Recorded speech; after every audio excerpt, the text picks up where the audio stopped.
Okay, looking at number 4 in the probability assessment. This was actually missed very often, which was a surprise to most of us. It says the tree diagram shows all the possible outcomes for which event. If I look here, I don't really know what that says. It does say start, but honestly it's not going to matter because what I'm noticing here is that I have H and T. H and T is for a coin, heads, tails. And then you have a list of numbers 1 through 6. And again, the same list of numbers 1 through 6. There are a couple of common things that we use when we're finding probability. One is coins, one's a spinner, the other one's a number cube with 6 sides. And so let's look at our choices. It says tossing a coin twice. Well, if I toss a coin 2 times, then we would have H and T in this column and also H's and T's over here. That can't happen. That is not going to work out.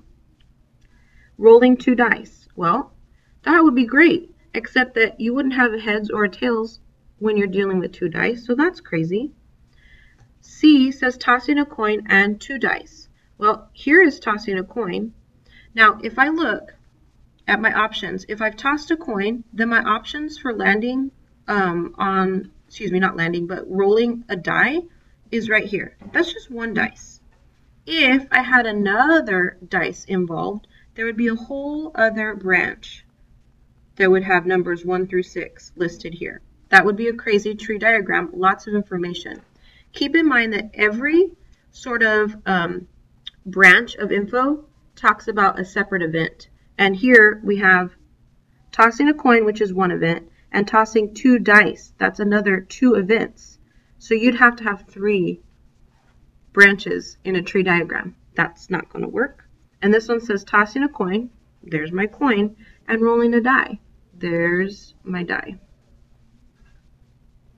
So next time you see something like a sample space, whether it's a list or a tree diagram or an organized table, make sure you look and see what's really happening here.